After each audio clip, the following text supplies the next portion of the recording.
The copper-sweet tang of blood filled my mouth as I bit down hard on my lip, trying not to make a sound. My fingers trembled against the cold marble countertop, leaving smudges on the pristine surface I'd polished just hours before. Somewhere in the mansion's east wing, glass shattered, followed by thunderous male voices that made the crystal chandelier above me quiver. I wasn't supposed to be here, not at this hour. Not when Mr. Castellano had business. 3 months at this job, and I'd learned the unspoken rules quickly. Clean the 15-bedroom estate during daylight. Leave before sunset. Never enter the study with the heavy mahogany doors.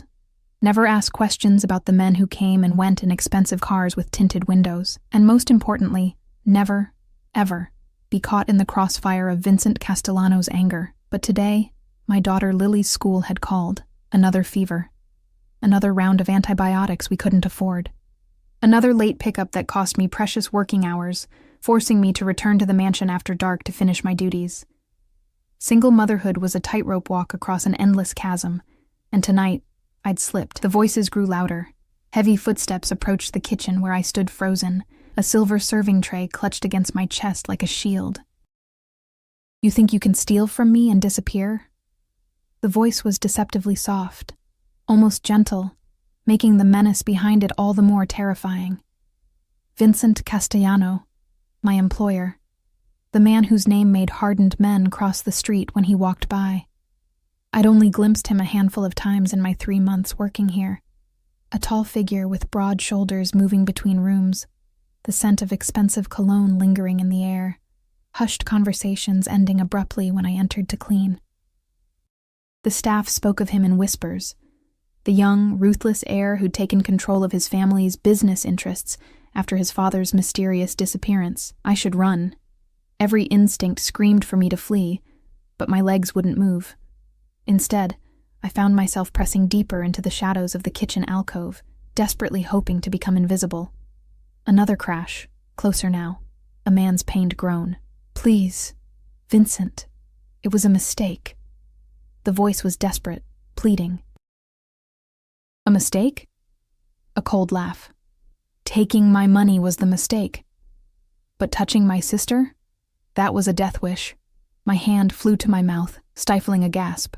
The serving tray slipped from my grasp, clattering against the marble floor with a sound that seemed to echo through the entire mansion. Silence fell. Complete. Terrible silence. Then footsteps. Deliberate and unhurried, coming toward the kitchen. I scrambled for the back door, but my trembling hands couldn't work the complicated security lock. Panic rose in my throat, choking me as the kitchen door swung open. Vincent Castellano stood framed in the doorway, his tall figure backlit by the hallway lights. I couldn't see his face clearly, just the broad outline of his shoulders in an impeccably tailored suit, and the unmistakable dark shape of a gun hanging loosely at his side. Behind him, 2 men dragged a third, whose face was barely recognizable beneath the blood. Our eyes met for a fleeting second, his pleading, mine horrified, before he was pulled around the corner and out of sight.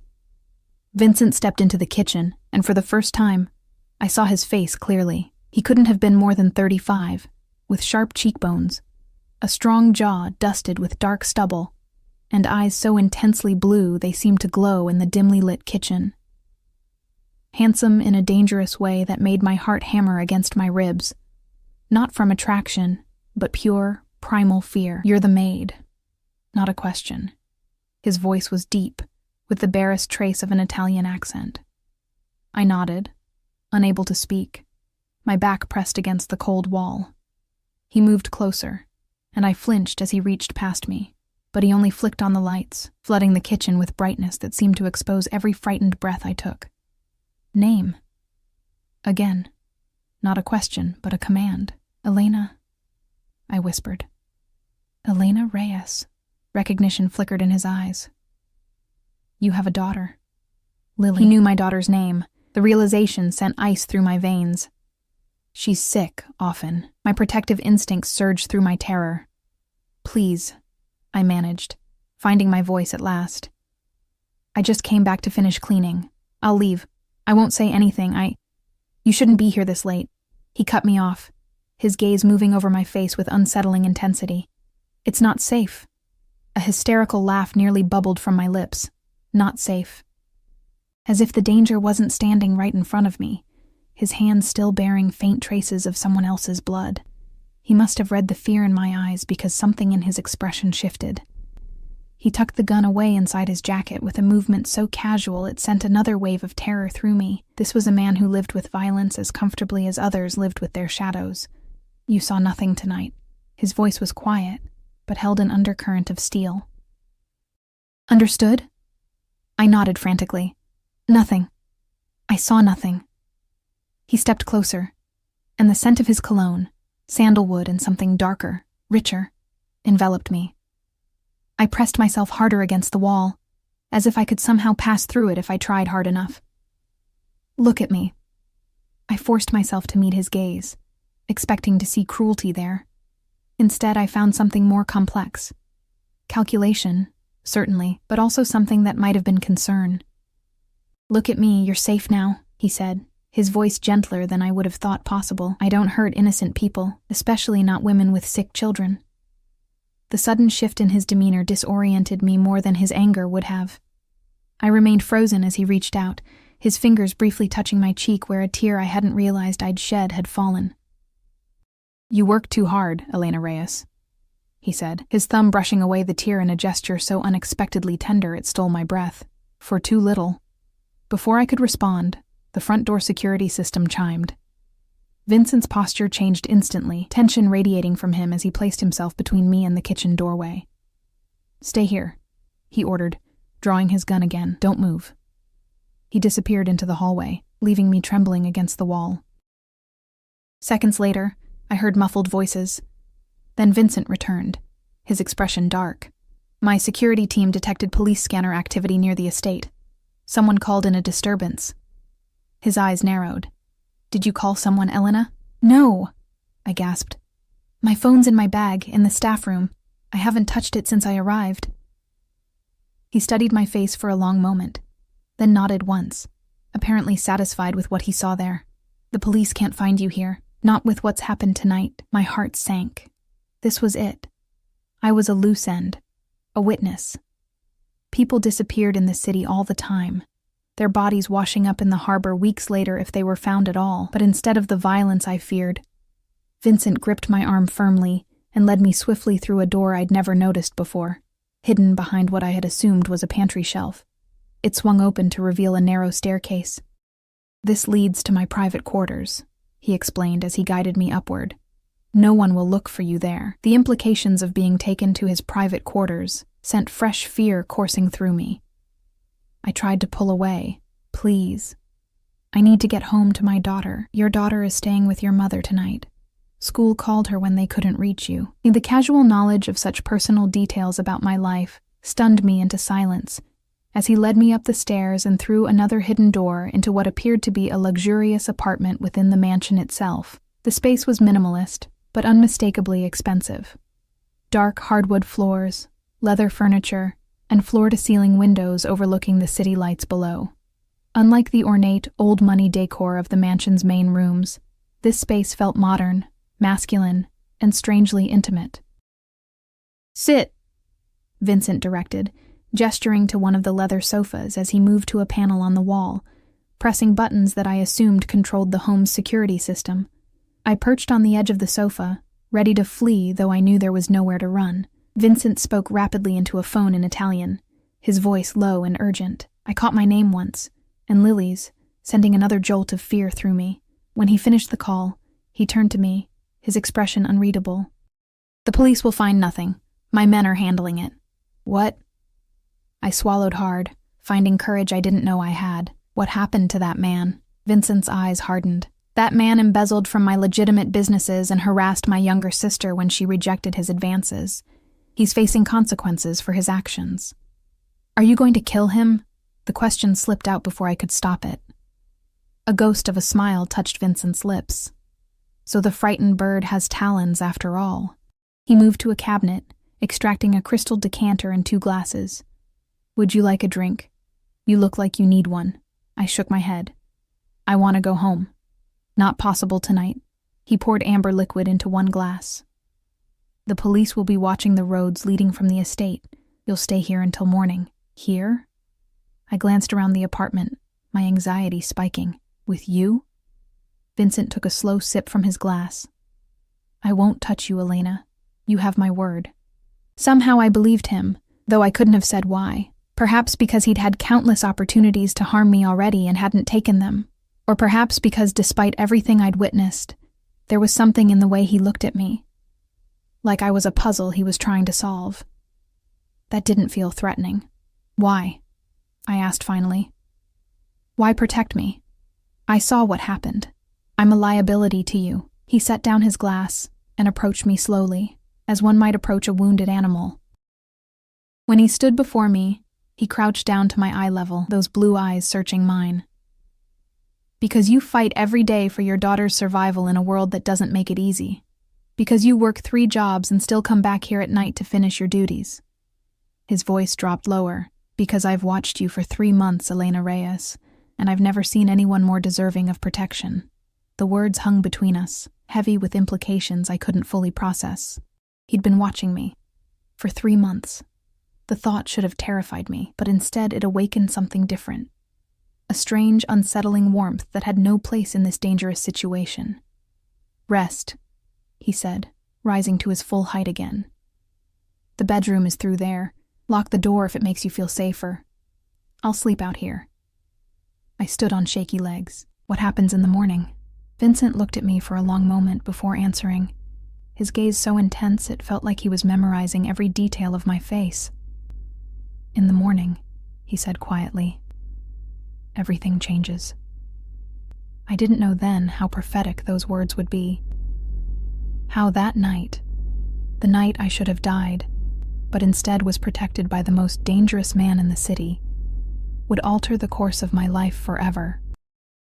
I only knew that as I locked myself in Vincent Castellano's bedroom, surrounded by the scent of him and the distant wail of police sirens, I was crossing a threshold from which there would be no return.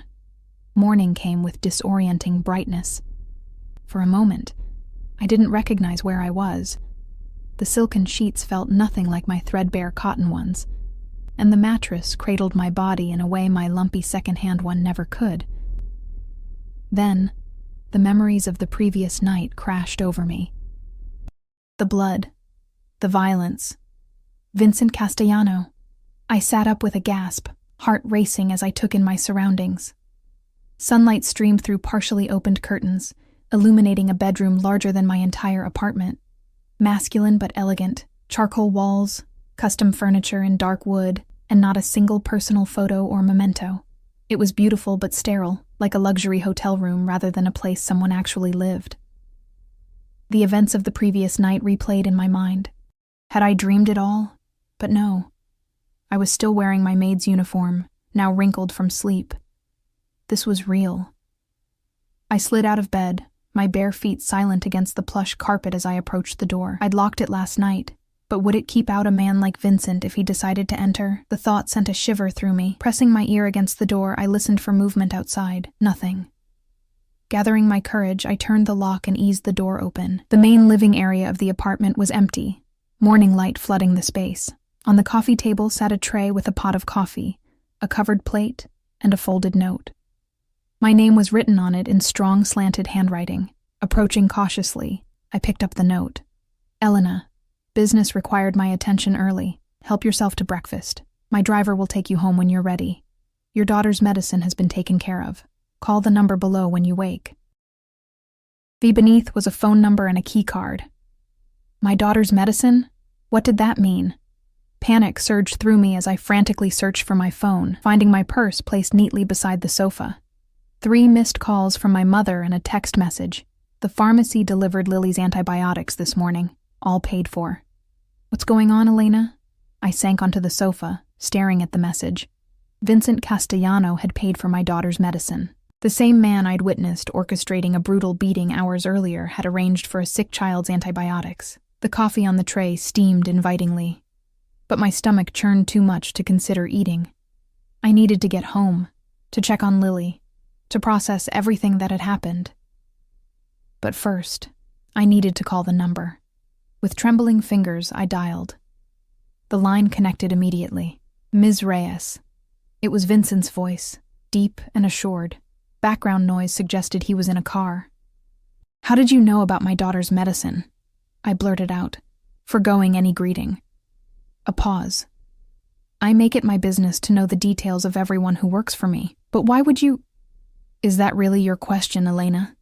He interrupted, his voice softer now. "After everything you witnessed last night, you're asking why I helped a sick child?" Heat flooded my cheeks. He was right. Of all the questions swirling in my mind, I'd chosen the least important one. "I need to go home," I said instead. "And you will. Marco is waiting with the car whenever you're ready." A brief silence. "We need to discuss your continued employment." My heart sank. Of course, I was being fired. Witnesses to violence weren't kept on payroll, even if they were temporarily protected. "I understand," I said quietly. "I'll collect my things and—" "You misunderstand," he cut in. "I'm not terminating your employment. I'm changing the terms." "Changing—" "What terms?" "We'll discuss it later. For now, go home to your daughter. Marco will bring you back to the estate at 7 this evening." "I can't," I protested. "I don't have anyone to watch Lily at night, and—" "That's been arranged as well. Your mother agreed to stay with her." Anger flared through my fear. "You contacted my mother? You had no right to—" 7 o'clock, Elena." His tone left no room for argument. "Don't make me send someone to fetch you." The line went dead. I stared at the phone, incredulous. In the span of 12 hours, Vincent Castellano had witnessed my greatest vulnerability, sheltered me from police, paid for my daughter's medicine, arranged childcare with my mother, and now was summoning me back to the scene of a crime like some kind of feudal lord calling a peasant to court. What terms could he possibly want to discuss? And why did the thought of seeing him again send such a confusing mix of dread and something else? Something I refused to name, coursing through me. Marco, it turned out, was a mountain of a man with a neck as thick as my thigh and hands that looked capable of crushing stone. He didn't speak during our drive, and I didn't try to engage him. My mind was too busy racing with possibilities, each more terrifying than the last. By the time we reached my small apartment building in the city's eastern district, I'd convinced myself that Vincent's new terms involved using me as some kind of drug mule or money launderer. After all, what use would a crime boss have for a single mother who cleaned houses other than exploiting her desperation? "Ms. Reyes." Marco's voice startled me as he pulled up to my building. It was the first time he'd spoken. "The boss says to give you this." He handed me an envelope, thick and heavy. I opened it to find cash, more cash than I'd ever held at once. Easily several $1,000s. "What is this for?" I asked, trying to hand it back. Marco shook his massive head. "For your daughter. Medical expenses." He checked his watch. 7 o'clock. I'll be waiting downstairs. I clutched the envelope as I exited the car, my emotions a tangle of gratitude and suspicion. No one gave away money like this without expecting something in return. The question was, what did Vincent Castellano want from me? My mother's expression when I entered the apartment was a mixture of worry and curiosity. "Elena Maria Reyes," she said in the tone she'd used since my childhood. "You better start explaining why men in expensive suits are delivering antibiotics, and why I got a call from someone claiming to be your employer, asking me to watch Lily tonight." I glanced toward my daughter's room. "Is she asleep?" "The fever broke an hour ago. She's playing with those puzzles you bought her." My mother crossed her arms. "Now talk." I sank into our worn couch, the envelope of cash heavy in my pocket. Where could I even begin? "Mom, my boss is a crime lord who murdered someone in front of me, and now he's giving us money and I don't know why." Instead, I opted for a heavily edited version of the truth. I was working late at the Castellano estate. There was an incident with an intruder. Mr. Castellano was concerned for my safety and had me stay in the guest quarters. The lies felt bitter on my tongue. But what choice did I have? He's been very understanding about Lily's health issues. My mother's eyes narrowed. She'd raised me alone after my father abandoned us when I was 4. She knew the harsh realities of the world. "Elena, men like Vincent Castellano don't pay for a maid's child's medicine out of kindness. What does he want from you?" "I don't know," I admitted. "He wants to meet with me tonight to discuss new terms of employment." New terms? My mother's expression darkened. Elena, tell me you're not getting involved with— I'm not, I insisted, though I had no idea if that was true. It's probably just a promotion or something. Even to my own ears, the words sounded hollow. My mother took my hands in hers, her eyes searching mine. I've seen girls from our neighborhood disappear into the worlds of men like him. They come back different. If they come back at all, I'll be fine, I assured her, squeezing her hands. I just need this job, for Lily. The mention of my daughter seemed to soften her. And what am I supposed to tell her when she asks where her mama is going all dressed up? Dressed up? I'm wearing my uniform. My mother cut me off by handing me another package that had been sitting on our kitchen counter. This came for you an hour ago. Inside was a dress. Not just any dress, but a black cocktail dress in what appeared to be my exact size, with a designer label I recognized from magazines. Beneath it lay a shoebox containing black heels that probably cost more than a month's rent. There's a note, my mother said tightly. I found it tucked inside the shoebox. For dinner. The uniform won't be necessary anymore. My hands trembled as I refolded the note. What kind of employment required a cocktail dress? And how had he known my size down to the half-inch? Elena, my mother's voice was soft but urgent. Whatever he's offering, it's not worth it. We'll find another way. I looked toward Lily's room, where I could hear her soft humming as she played. 6 years old, and already she'd endured more doctor visits than most adults, her immune system compromised by the pneumonia that had nearly taken her as a baby. The medical bills had driven me into debt so deep I'd never see daylight again. 3 jobs barely kept us afloat, and 1 missed paycheck meant choosing between medicine and food. I have to at least hear what he has to say, I told my mother, and myself. At precisely 7 o'clock, I descended the stairs of my apartment building. The dress fit perfectly, skimming my curves in a way that was elegant rather than revealing. The heels added 3 inches to my height, but were surprisingly comfortable. I'd done what I could with my hair, pulling the dark waves into a simple updo, and applied the minimal makeup I owned. Marco stood beside the sleek black car, opening the door as I approached. If he was surprised by my transformation from uniformed maid to cocktail-dressed dinner companion, he didn't show it. You look nice, Ms. Reyes, he said simply, his first voluntary comment. Thank you, I replied, sliding into the car's leather interior. Where exactly are we going? The boss is at his city residence. I frowned. I thought the mansion was his residence. Marco shook his head as he started the car. That's the family estate. The boss has his own place downtown. Of course he did. A man like Vincent probably had homes scattered throughout the city, perhaps the country. Places to disappear to when necessary. As we drove through the city's glittering downtown district, my anxiety crescendoed. Whatever Vincent wanted from me, it wasn't a simple employment discussion. Men like him didn't send designer dresses to their maids for business meetings. Marco pulled up to a sleek high-rise overlooking the harbor, its glass exterior reflecting the sunset in shades of gold and crimson. A doorman immediately appeared, opening my door and greeting me by name as if I were expected. Which, of course, I was. Mr.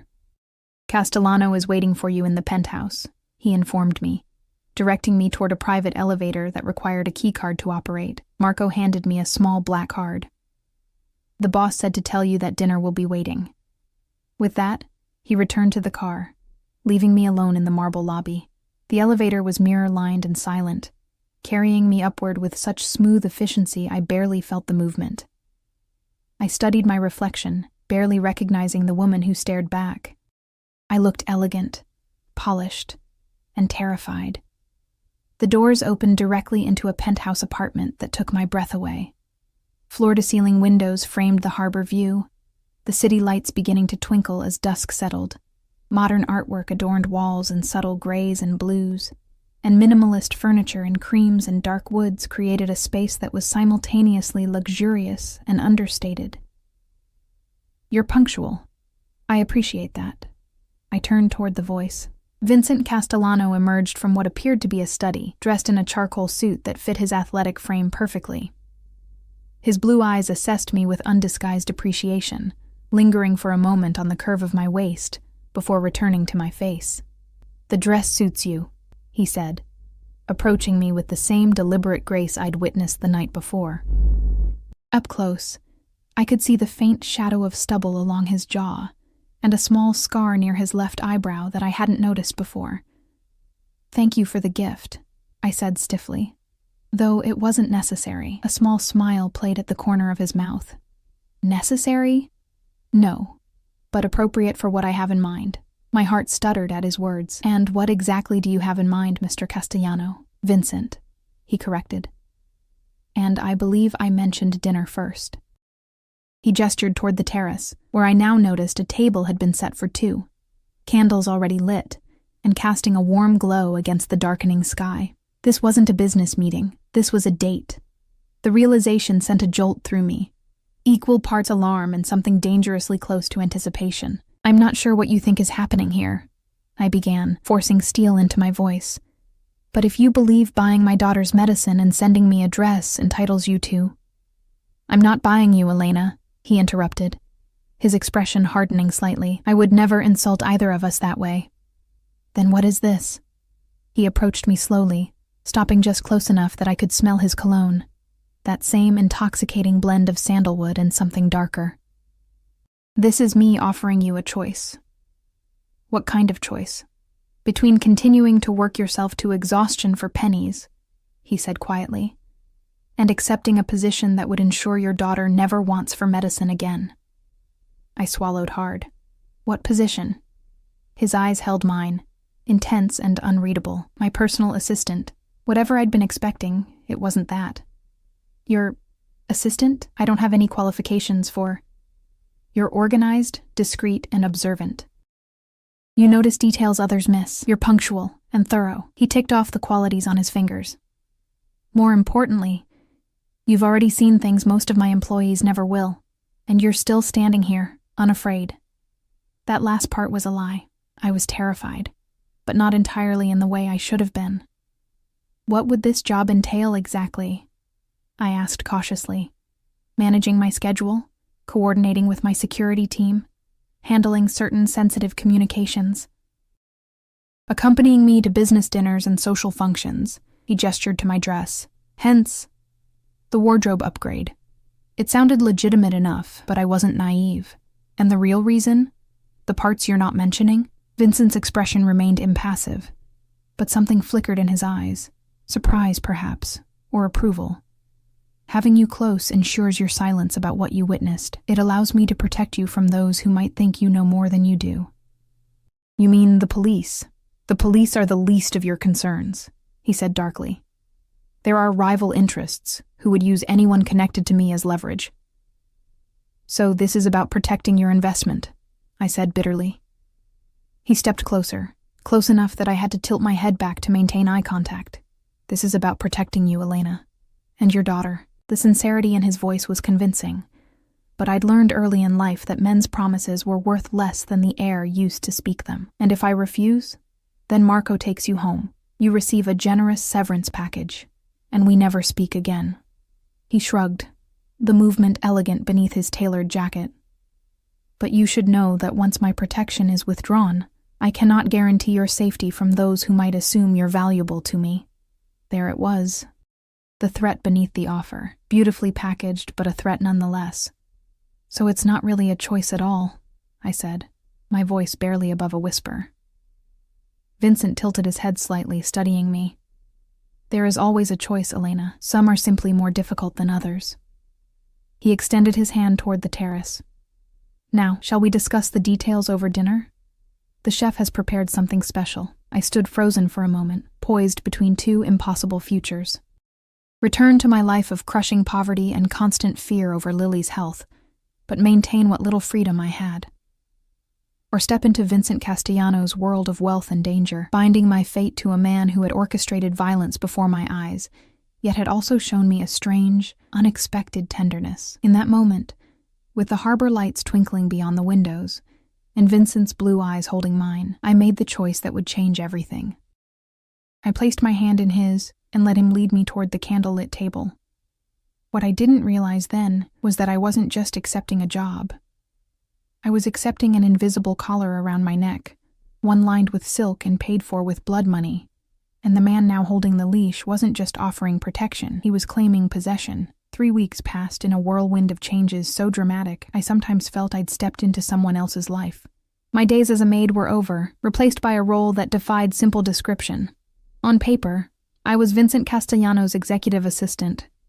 In reality, I was something far more complex. I moved Lily and myself from our cramped apartment into a secure building Vincent owned downtown. A necessity for security, he'd explained, brooking no argument. Our new home was a sunlit 3-bedroom with views of the park, filled with furniture I hadn't selected, but which somehow matched my taste perfectly. Lily's room was a little girl's dream, complete with a reading nook and art supplies that appeared mysteriously after she'd mentioned loving to draw. My mother's suspicions hadn't abated, but the private school enrollment for Lily and the specialist who now oversaw her health had softened her opposition. Just be careful, she warned whenever we spoke, her eyes searching mine for signs of distress or compromise. But that was the strangest part. I wasn't distressed. Bewildered, yes. Constantly on edge, certainly. But for the first time in years, I wasn't drowning in anxiety about rent or medicine, or whether the electricity would stay on. Vincent kept me close, true to his word. My days were spent in his downtown office, managing his legitimate business interests, a portfolio of real estate holdings, restaurants, and import companies that served as the public face of his empire. I scheduled meetings, screened calls, and gradually learned to anticipate his needs before he expressed them. The other side of his business remained largely invisible to me, though I wasn't naive enough to believe it had disappeared. Sometimes he would vanish for hours, returning with a hardness in his eyes that hadn't been there before. Certain men would arrive for meetings that didn't appear in any calendar, and I would be dismissed with a subtle nod. "It's better you don't know," he told me once, when I'd accidentally walked in on a tense conversation in Italian.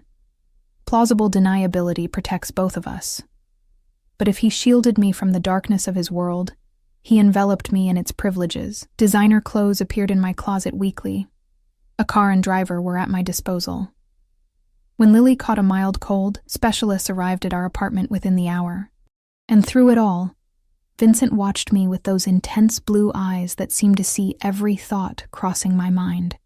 He never touched me inappropriately, never made explicit demands, but the weight of his gaze when we worked late, the brush of his fingers when handing me documents, the way he positioned himself between me and other men, it all spoke of an unspoken claim that grew stronger with each passing day. Tonight was another charity gala. The third I'd attended as his assistant. I stood before the mirror in my bedroom, assessing the emerald silk gown he'd sent over that morning. Like everything he chose, it fit perfectly, highlighting curves I'd once hidden under shapeless uniforms. The woman in the reflection was a stranger. Glossy, dark hair swept into an elegant updo, subtle makeup-enhancing features I'd never considered remarkable before, jewelry that cost more than I'd earned in years sparkling at my throat and wrists. All gifts from Vincent, delivered without cards or explanation, simply appearing like evidence of his omniscience in my life. My phone chimed with a text, "Car downstairs in 5 minutes." Vincent never asked if I was ready. He simply expected it. And somehow, I always was. I kissed Lily goodnight, thanked the nanny Vincent had vetted personally, and took the elevator to the lobby where Marco waited beside the familiar black car. "Evening, Ms. Reyes," he greeted me, his usual stoicism softened by what might have been approval as he took in the gown. In the weeks I'd worked for Vincent, Marco had evolved from silent sentinel to something almost like an ally. "Is he in a good mood tonight?" I asked as we pulled away from the curb. Marco's mouth twitched. "The boss doesn't have moods, he has strategies." I laughed softly. It was true enough. Vincent calculated every move, every word. Even his rare smiles seemed deployed rather than spontaneous. The gala was at the city's art museum, the marble steps lined with photographers capturing the arrivals of the elite. As always, Vincent was waiting for me at a private entrance, avoiding the press of cameras and questions. He stood silhouetted against the golden light from inside, tall and commanding in a tuxedo that emphasized the breadth of his shoulders. When he turned and saw me, something flashed in his eyes, hot and possessive, before his expression settled into its usual controlled appreciation. "The color suits you," he said by way of greeting. extending his hand to help me from the car. "Thank you for the dress," I replied, our usual script. "It's beautiful." His fingers lingered on mine a moment longer than necessary. "The dress is merely adequate. It's the woman wearing it that makes it beautiful." Heat crept up my neck at the unexpected compliment. Vincent was always polite, even considerate in his way, but rarely openly flattering. Inside, the museum's grand hall had been transformed into a glittering vision of wealth and power. Crystal chandeliers cast prisms of light across priceless artwork and the city's most influential citizens in their finery. I recognized politicians, business leaders, and old money families who had controlled the city for generations. And they all knew Vincent. They greeted him with smiles that didn't reach their eyes, handshakes that ended too quickly, conversations that danced around unspoken knowledge. They treated him with the cautious deference reserved for dangerous creatures that might be temporarily domesticated, but never truly tamed. I felt their curious gazes when they thought I wasn't looking. The whispers followed us through the crowd. Vincent's hand remained at the small of my back, a possessive touch that sent both warning and reassurance through me. Castellano, a man's voice, cool and crisp, cut through the ambient chatter. "I didn't expect to see you here tonight." Vincent's posture shifted subtly, his body angling between me and the newcomer. "Judge Harrison, I never missed the Children's Hospital benefit. Such an important cause." I recognized the man from news broadcasts, the city's most prominent federal judge, known for his harsh sentences and incorruptible reputation. Indeed. The judge's gaze slid to me, assessing and dismissive in the same moment. "And who is your companion this evening?" "Elena Reyes, my executive assistant," Vincent replied smoothly. "Elena, Judge Richard Harrison." I offered my hand. "A pleasure to meet you, Your Honor." The judge took my fingers briefly, his touch cool and dry. "Likewise, Ms. Reyes. Tell me, how long have you been working for Mr. Castellano?" The question seemed innocent, but something in his tone made my spine stiffen. "Almost a month now," I answered truthfully. "A recent appointment." "How interesting." His smile didn't reach his eyes. "And before that?" Vincent's hand tightened slightly against my back. "Elena has an impressive background in household management," he interjected. "She's proven invaluable to my legitimate business enterprises." The emphasis on legitimate hung in the air between them. "I'm sure she has," the judge replied, his gaze lingering on me in a way that made me feel exposed despite the modest cut of my gown. "Careful, Castellano. Federal employees are watching your enterprises more closely these days." With a curt nod, he moved away, leaving tension crackling in his wake. "What was that about?" I whispered to Vincent. His jaw tightened almost imperceptibly. "Politics," he replied, guiding me deeper into the crowd. "Nothing you need concern yourself with." But I wasn't naive enough to believe him. The exchange had been a warning, and I was somehow part of it. The evening progressed in a blur of introductions and small talk. Vincent kept me close, his hand rarely leaving my back or arm. When we separated briefly, me to the ladies' room, him to speak with a business associate, I found myself cornered by two women whose diamonds and surgical enhancements signaled their place in the city's elite. "So you're Vincent's new assistant," said the blonde, her smile sharp as a blade. "He does have a type, doesn't he, Margaret?" The redhead nodded, sipping champagne. "Exotic, pretty, temporary." My cheeks burned. I should get back. "Mr. Castellano will be waiting." "Oh, I'm sure he is," the blonde purred. "Just a friendly warning, darling. Don't get too comfortable. The men in his position, they go through women like tissues, useful until they're not." I pushed past them, heart hammering. Their words shouldn't have hurt. Vincent and I weren't involved that way. But they struck at an insecurity I hadn't even realized I harbored. What would happen when Vincent tired of his strange obsession with protecting me? When my usefulness ended, I found him deep in conversation with an older man, whose security detail marked him as someone important. Vincent's expression was pleasant but guarded, his posture alert despite his apparent relaxation. When he saw me approach, something in his face softened. He extended his hand immediately, drawing me to his side. "Elena, Just in time. Senator Wells was asking about the children's literacy initiative we discussed supporting. I slipped into the conversation seamlessly, as I'd learned to do. Vincent had coached me well on the public-facing aspects of his empire. The charitable foundations, the community investments, all the things that bought him legitimacy and goodwill. It was only later, as we circled the dance floor, that he leaned close to my ear and murmured, "What did those women say to upset you?" I startled. "How did you— Your hands are tense. Your smile doesn't reach your eyes." His breath was warm against my skin. "And I know the particular cruelty of women like the Huntington sisters." I should have been unnerved by his observation, but instead I felt strangely seen. They implied I was temporary, just another woman you'd discard when you tired of me. Vincent's expression darkened. His hand tightened on my waist, drawing me marginally closer as we continued circling the room. "Do you believe them?" The question caught me off guard. Did I? In truth, I had no idea what I was to Vincent Castellano. A responsibility, a liability, a possession perhaps. But what happened when those things no longer applied? "I don't know what to believe anymore," I admitted quietly. Something flashed in his eyes. Anger? Disappointment? It was gone too quickly to identify. "Let me be clear, Elena," he said, his voice dropping to a register that seemed to vibrate through my bones. "What's mine stays mine. I don't discard. I don't abandon. Ever." The possessiveness in his tone should have frightened me. Instead, it sent a forbidden thrill down my spine.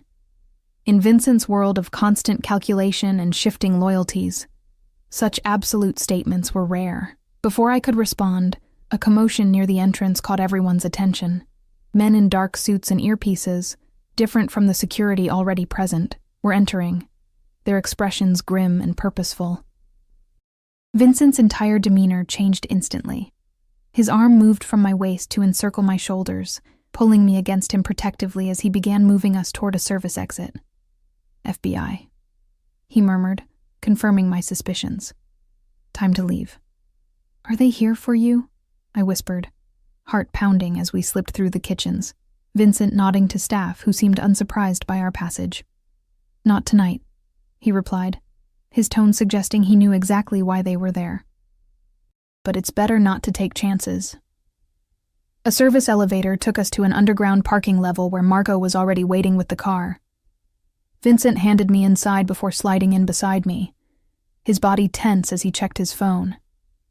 "Take us to the safe house," he instructed Marco, "not the penthouse." Fear clutched at my throat. "Vincent, what's happening?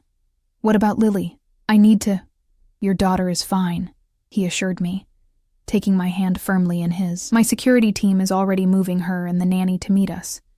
It's just a precaution." The car moved swiftly through the city, taking side streets and doubling back occasionally in what I recognized as counter-surveillance measures Vincent had explained to me once. "Is this because of what Judge Harrison said?" I asked, trying to make sense of the sudden danger. Vincent's expression was unreadable in the dim light of the car, partially. "There's been a federal task force assembled. Not for me specifically, but for the network I operate within." His thumb traced circles on the back of my hand, an unconscious gesture at odds with his vigilant posture. "I've known it was coming. Tonight just confirmed how close they are." The implications sank in slowly. "And I'm with you, in public. At events, they'll think I'm involved." The safe house turned out to be a secluded lakeside property about an hour outside the city. Modern and luxurious, but with reinforced windows, security cameras, and what Vincent casually referred to as certain defensive features. I didn't ask for elaboration. Lily arrived with her nanny shortly after we did, sleepy and confused, but excited by what she thought was an unexpected vacation. Vincent had thought of everything. Her favorite stuffed rabbit was there, along with new books and art supplies to keep her occupied. "How long will we be here?" I asked Vincent, after I'd settled Lily back to sleep in one of the bedrooms. He stood by the floor-to-ceiling windows overlooking the dark lake, his profile sharp against the glass. "A few days. Until my security team confirms it's safe to return." I wrapped my arms around myself, suddenly aware I was still in the emerald gown, so out of place in this remote setting. Safe from what exactly? Vincent turned to face me, his expression grave. The FBI raided several businesses tonight, establishments connected to families I work with. He moved to the bar, pouring 2 glasses of amber liquid. Judge Harrison's warning wasn't a coincidence. He was letting me know I was next on their list. But your businesses are legitimate, I said, accepting the glass he offered. Aren't they? A ghost of a smile touched his lips. Some more than others. He gestured for me to sit on one of the leather sofas. Elena, it's time you understood exactly what you've become part of.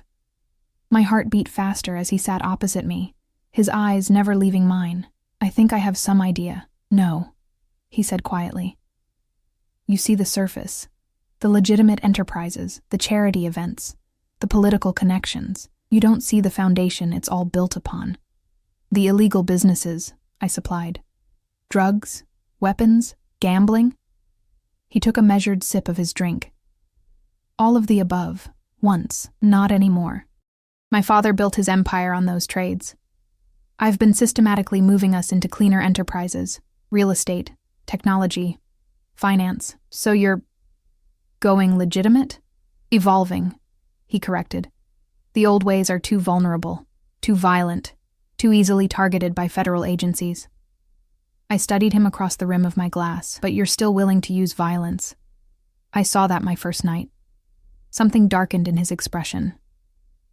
There's a difference between violence as business and violence as necessity. I don't traffic in suffering the way my father did.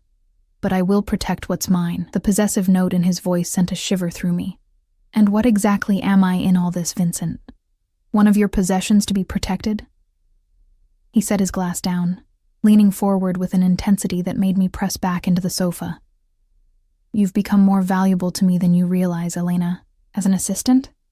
My voice trembled slightly, as a weakness. The raw honesty in his voice startled me. You and your daughter.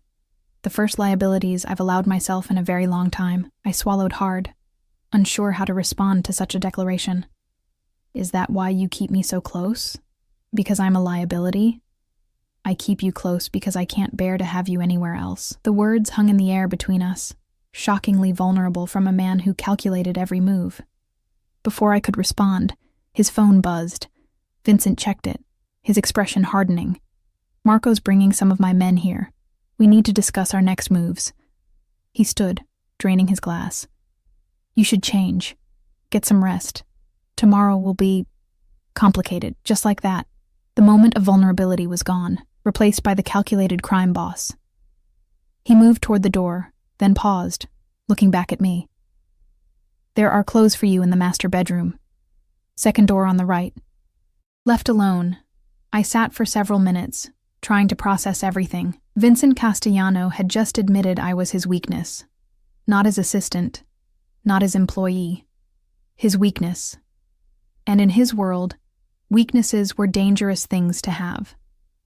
The master bedroom was clearly Vincent's personal space, minimalist but luxurious, with the same attention to quality evident in all his properties.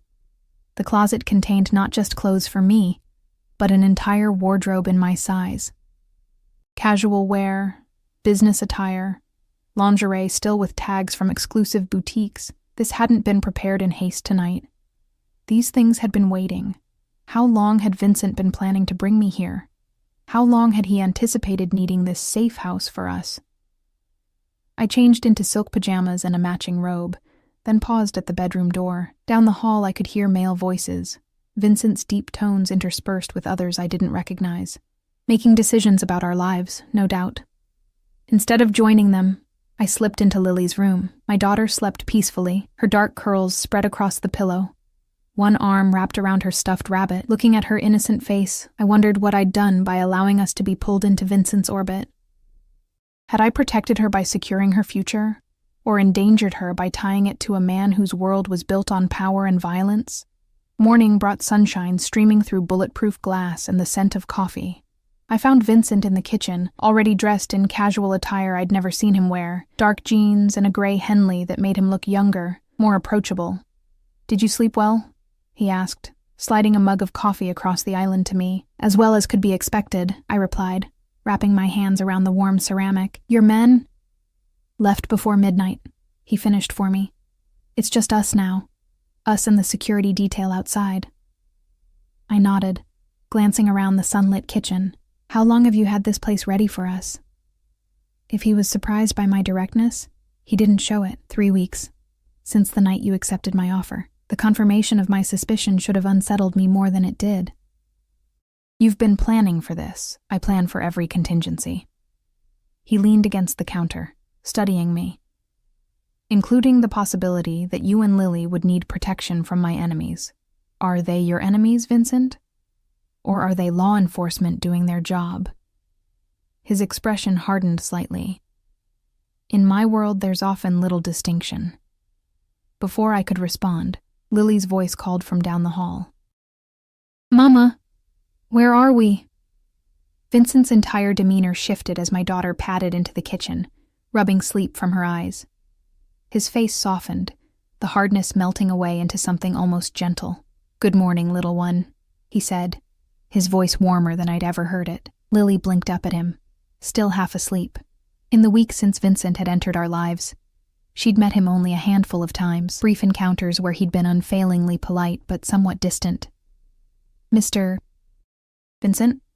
She asked, curiosity replacing sleepiness. Is this your house? One of them, he replied, crouching to her level. Do you like it? She nodded, her curls bouncing. It's big and it has a lake. It does. He glanced up at me, something unreadable in his expression. I thought perhaps you might like to go swimming today. If your mother approves. Can we, Mama? Lily turned to me, excitement lighting her features. Please. The normalcy of the moment, a child asking to swim, a man indulging her, felt surreal against the backdrop of FBI raids and safe houses. Yet I found myself nodding, unable to deny my daughter this moment of happiness. After breakfast, I agreed. Vincent straightened, a genuine smile briefly lighting his features. I'll have the chef prepare something special. You have a chef here too? I asked after Lily had gone to look out at the lake through the windows. Not usually. But I called one in this morning, he shrugged, as if summoning professional chefs to remote safe houses was perfectly ordinary. I wanted Lily's first day here to be special. The thoughtfulness of the gesture caught me off guard. Why do you care so much about making her happy? Vincent's eyes held mine, serious and intent. Because her happiness is your happiness. And your happiness has become, he paused, seeming to search for the right words, necessary to me. The simple declaration hung in the air between us, heavy with implications neither of us was ready to name. The day unfolded with a dreamlike quality. Breakfast prepared by a chef who appeared and disappeared with mysterious efficiency, swimming in the heated indoor pool that overlooked the lake. Lunch on a terrace protected by discreet security personnel who maintained a respectful distance. Vincent moved through it all with surprising ease, his usual intensity tempered in Lily's presence. He taught her to float on her back in the pool, his strong hands supporting her small body with unexpected gentleness. He listened to her chatter about school and friends with the same focused attention he gave to business associates, and all the while, his eyes would find mine across the room, something possessive and profound in their blue depths.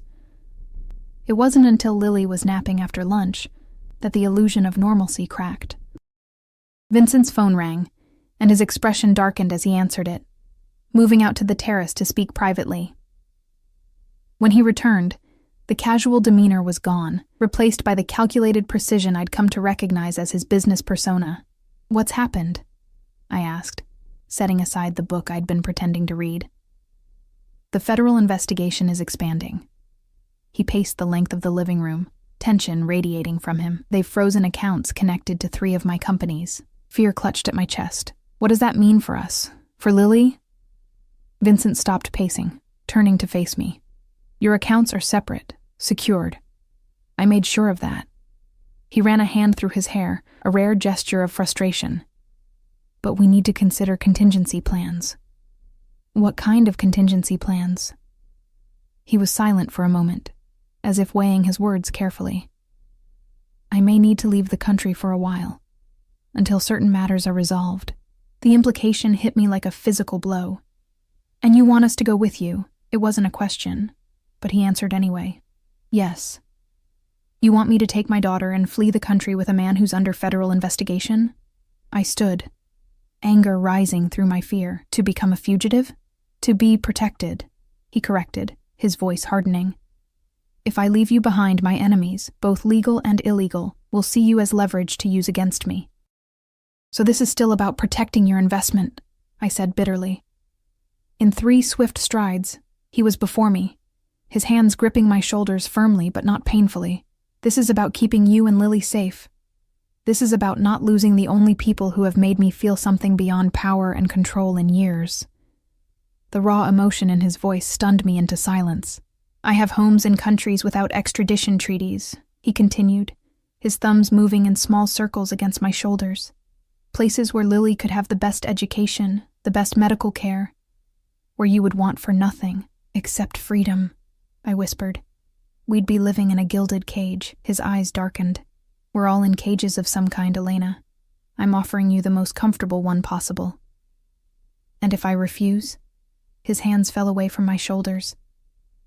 Then I'll ensure you have enough money and security to rebuild your lives without me. But I won't be able to protect you from what comes next. The choice hung between us, impossible and inevitable. Leave everything behind to follow this dangerous man who had inserted himself into our lives, or return to a world of struggle now complicated by our association with him. I need time to think, I said finally. Vincent nodded, his expression unreadable once more. Of course, but not too much time. My lawyers believe we have 3 days, perhaps 4, before the FBI moves directly against me. And then what happens?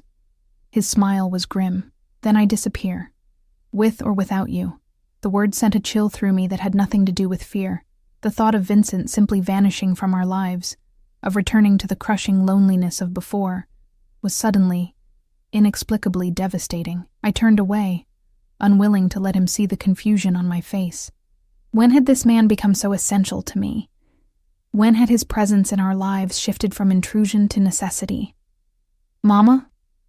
Lily's voice called from the hallway. Mr. Vincent, can we go see the lake up close? Vincent's eyes held mine for one more moment before he turned toward my daughter's voice. Of course, little one. I'll show you where the fish like to hide. As I watched them walk hand in hand toward the lakefront path, Vincent shortening his stride to match Lily's skipping steps, I realized the most terrifying thing of all wasn't the danger we were in. It was how desperately I wanted to follow this man into his world, despite knowing exactly what that world contained. The decision came to me in the still hours before dawn, as I lay awake listening to the gentle rhythm of Lily's breathing beside me. I'd brought her into my bed, needing her close while my mind wrestled with impossible choices. I'd been staring at the ceiling for hours, weighing futures I couldn't fully imagine against a past I couldn't bear to return to. The moment clarity arrived, it wasn't with a dramatic flash of insight, but with a quiet certainty that had been building since that first night in Vincent's kitchen. I slipped from the bed carefully, tucking the blankets around Lily's sleeping form. The house was silent as I padded down the hallway, drawn to a thin line of light beneath the door of Vincent's study. I found him there, still dressed in yesterday's clothes, papers spread across a mahogany desk. He looked up as I entered, surprise flickering across his features before his expression settled into careful neutrality. "It's late," he said, setting down his pen. "You should be resting. So should you." I moved further into the room, my borrowed silk robe whispering against my skin. But I imagine rest is a luxury neither of us can afford right now. Something like appreciation flickered in his eyes as he leaned back in his chair. "Have you decided then?" I took a deep breath. "Before I give you my answer, I need to know something. Ask." "Why me?" The question had been burning inside me for weeks. Of all the women you could have chosen, women who wouldn't bring the complication of a child, women who would understand your world better. Why did you fixate on a maid who saw something she shouldn't have? Vincent was silent for a long moment, his eyes never leaving mine. When he finally spoke, his voice held none of its usual calculation. "I've spent my life surrounded by people who want something from me, my money, my protection, my connections." He stood, moving around the desk until he was directly before me. "The night we met, when you looked at me, there was fear in your eyes, yes, but not greed, not calculation. just a mother terrified for her child's safety. He reached out, his fingers brushing a strand of hair from my face with unexpected tenderness. Do you know how rare that is in my world, Elena? Genuine emotion, uncomplicated love. His hand lingered against my cheek. I watched you for those 3 months because you fascinated me, a woman fighting impossible odds with nothing but determination and love for her child. The sincerity in his voice made my throat tighten. So I was a curiosity to you? At first, he admitted. Then you became something else entirely. What? I whispered. A possibility. His thumb traced the line of my jaw. A chance at something I'd never thought possible for someone like me. And what is that? His eyes held mine, vulnerability and strength somehow coexisting in their blue depths. Redemption, perhaps, or simply humanity. The raw honesty in his voice stripped away the last of my defenses. This man, this dangerous, complex man who had upended my entire existence, was offering me a window into a soul I hadn't been sure he possessed. We'll go with you, I said softly. Lily and I. But I have conditions. Vincent's posture relaxed infinitesimally, the only sign of the tension he'd been carrying. Name them. Lily's education and well-being come first. Always. She grows up safe and loved, not surrounded by violence or fear. He nodded. Already my priority. I want the truth. Always. No more shielding me from the realities of your world. If I'm going to be part of it, I need to understand it. A shadow passed over his features. Some truths are burdens, Elena. They're burdens I choose to carry, I insisted. No more half-explanations or dismissals. He considered this, then nodded again. What else? I took a deep breath, stepping closer until I could feel the warmth radiating from him. I want to know what I am to you, not what role I play in your organization, not what liability or asset I represent. What I am to you, Vincent Castellano, the man. Something fierce and possessive flared in his eyes. You want the truth? You've become everything. My weakness, yes, but also my strength. His voice dropped lower. My obsession. My salvation. The one person who sees me as a man rather than a reputation or a resource. He cupped my face in his hands, his touch gentle despite the intensity of his words. From the moment you stood in my kitchen, terrified but defiant, you became mine in a way I can't fully explain. And I became yours, though you didn't know it.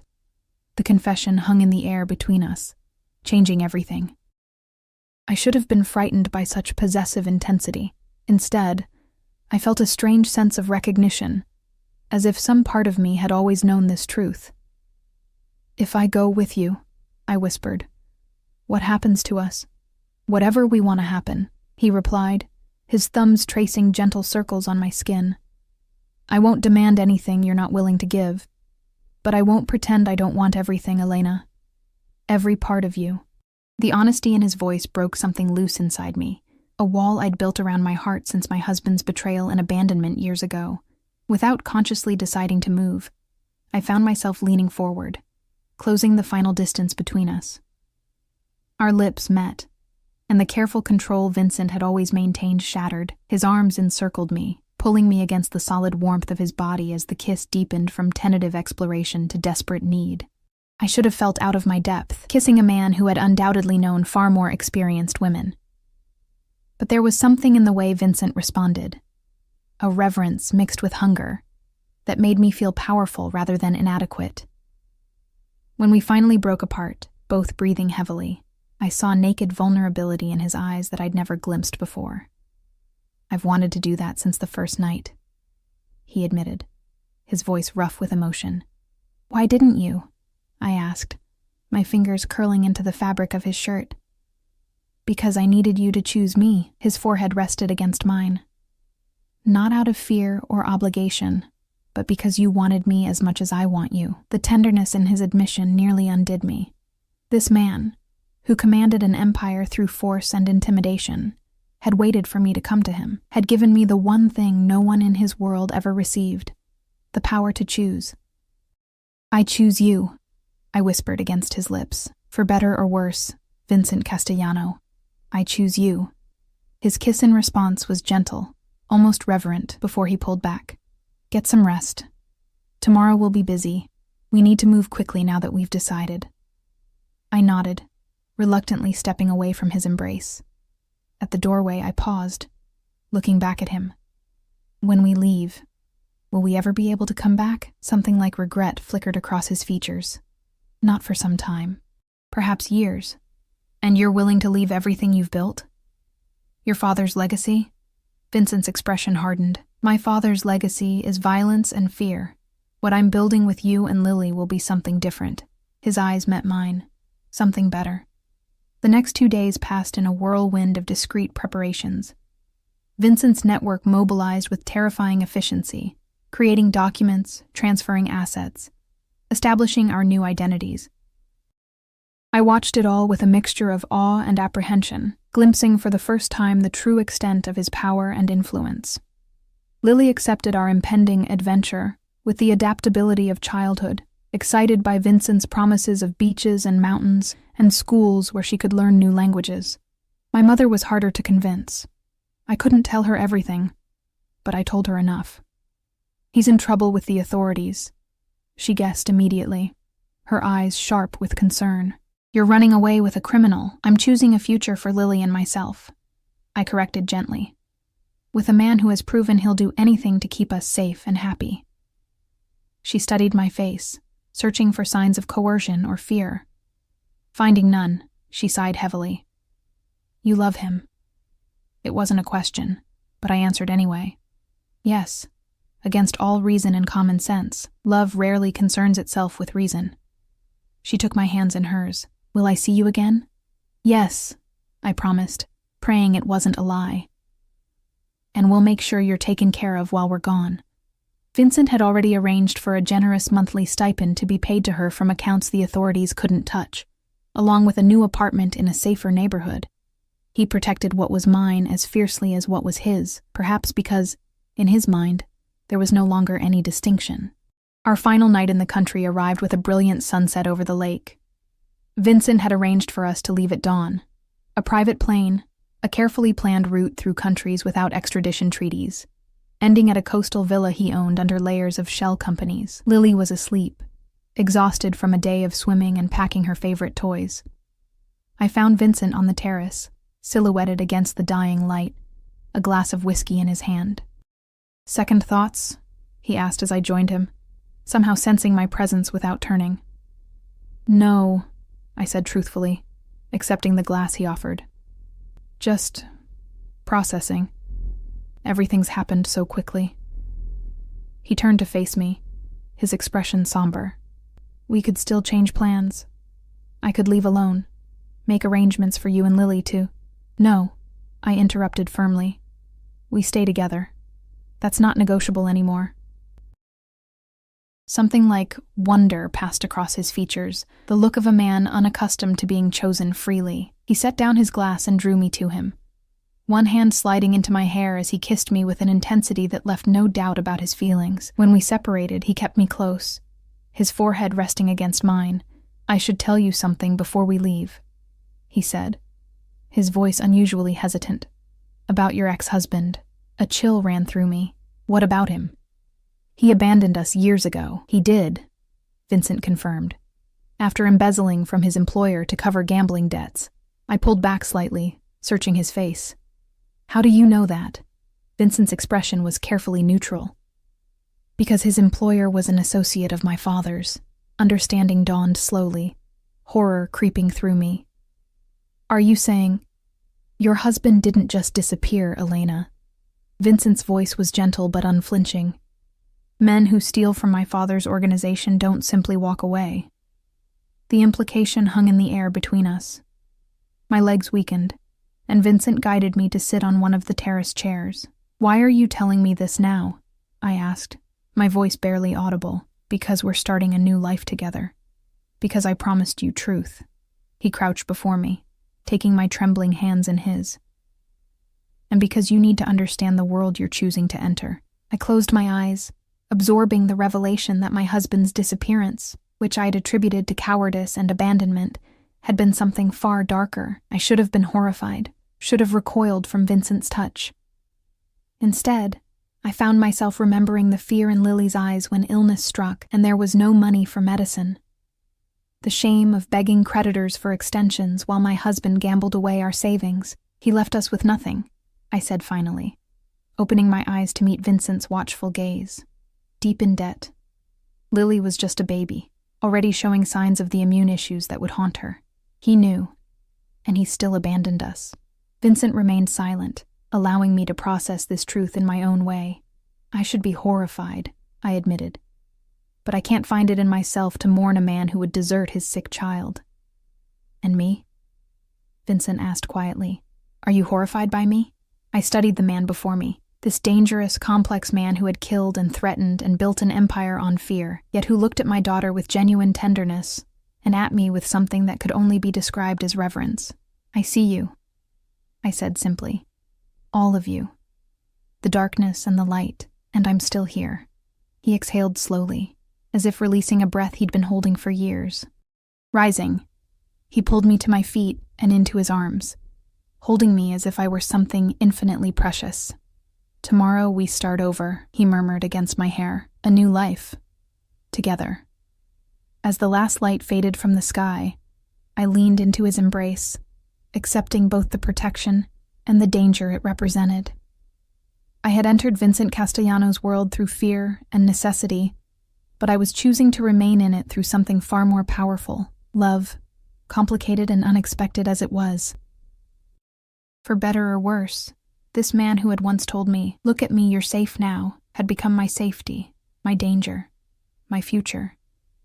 And as we stood watching darkness settle over the lake, I knew that while the path ahead might not be easy, it would never again be lonely. Tomorrow we would disappear together, 3 people bound by circumstances and choices that defied all conventional wisdom. A crime lord seeking redemption, a single mother seeking security, and a child who would never know want or fear again. It wasn't the future I had imagined for myself. It was something far more complex, more dangerous, and infinitely more compelling.